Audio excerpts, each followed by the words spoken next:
रतंगड़ में जीन भवानी मंदिर में चली देवी भागवत कथा के तीसरे दिन व्यासपीठ से पंडित पंकज आत्रे ने कहा कि कन्हैया की भक्ति से व्यक्ति की दसों दिशाओं में रक्षा होती है। कथा शुरू होने से पूर्व मुख्य यजमान लीलाधर शर्मा दंपति ने माँ जगदम्बा व व्यासपीठ की पूजा अर्चना की। पंडित आत्रे ने बताया कि माँ जगदम्बा का ध्यान प्रार्थना स्तुति कैसे की जाए। शुक्रवार की कथा में शिव पार्वती व कार्तिकेय की झांकी सजाई गई। इस मौके पर ओम प्रकाश कोड, चरण सिंह कोका, जगदीश शर्मा, परमेश्वरलाल बावलिया, बजरंगलाल माली, हरिप्रसाद नोकवाल, नाथुराम राजकुमार कत्तक, भागीरथ शर्मा, विष्णु प्रजापत, हीरालाल गुड़ेला, जगदीश प्रसाद प्रजापत, नवरत्न प्रजापत, पूर्व चेयरमैन संतोष बाबू इंदौरिया, ओम प्रकाश सोनी, पिल्लाड़ू पत्रकार आदि मौजूद थे। रतंगड़ से हमारे संवाददाता अरविंद महर्षि की खास रिपोर्ट।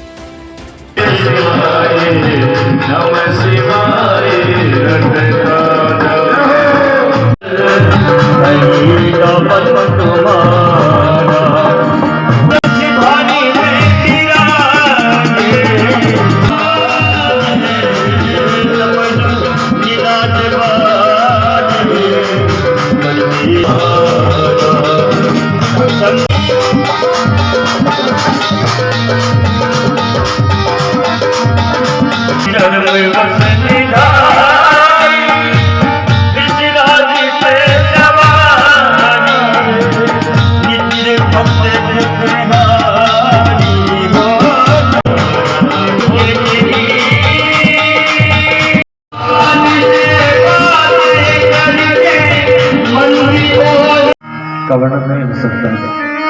जब तक राम को नहीं समझोगे तो नारायण को नहीं समझोगे, और नारायण को नहीं समझोगे तो महाराज देवी को कभी समझ नहीं सकोगे। ये तो बीज रूप है, ये तो सबको प्रकट करने वाली है। अपने नाखून के अग्रभाग से करोड़ों देवों को प्रकट कर देती है, ये सामर्थ्य है।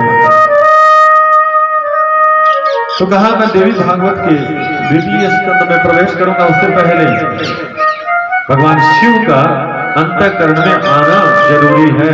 कल्याण करे और दूसरों का भी कल्याण करे, तो शिव का आना जरूरी है।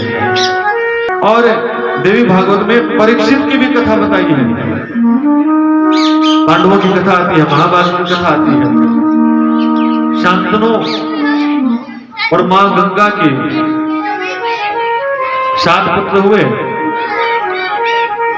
ये गंगा कौन है, इसका भी निरूपण किया। गंगा स्वर्ग की एक देवी है, मां गंगा स्वर्ग की देवी है। और एक बार ब्रह्मा से मिलने देवलोक गए तो साथ में अष्टवसु भी चले गए, और वहीं पर दुर्गा भी चली गई। तो महाराज वहां पर एक हवा का झोंका आया और उसमें गंगा जी के जो वस्त्र थे वो इधर उधर वल्गा थोड़े इधर उधर हो गए। तो महाराज अष्टवसुओं को और महाराज शांतनु की दृष्टि उन पर से हटी नहीं। सब देवों ने अपने दृष्टि को नीचे कर लिया, लेकिन शांतनु की, तो शांतनु को और मां गंगा को, दोनों स्वर्ग के देवी देवताओं को श्राप लगा। ब्रह्मा के दर्शन में एक ऐसी बाधा आई और ब्रह्मा जी ने श्राप दे दिया, जाओ तुम मृत्यु लोक के मनुष्य बन जाओ। और अष्टवसुओं ने भी जमदग्नि की और गाय को चुराया था, इसलिए उनको भी यह श्राप मिला कि तुम भी मनुष्यों की भांति, राक्षसों की भांति, राक्षस गण वालों की भांति आचरण करते हो। देव बनकर, अष्टवसु होकर, दक्ष प्रजापति होकर आप वेद के विरुद्ध आचरण करते हो। जाओ मनुष्य बन जाओ, मृत्युलोक पर चले जाओ। तो अष्टवसुओं ने गंगा जी से निवेदन किया, नमामि गंगे तव पाद पंकजम। हे मां, आप तो स्वर्ग की देवी हैं और हमें मनुष्य योनि में जन्म लेना पड़ेगा। आपको भी श्राप है, हम भी श्रापित हैं, तो एक काम करना, हमें आपका ही बेटा बना लेना।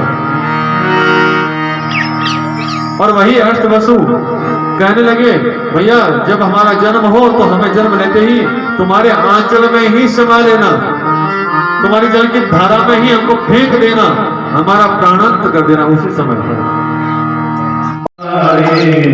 नमः शिवाय।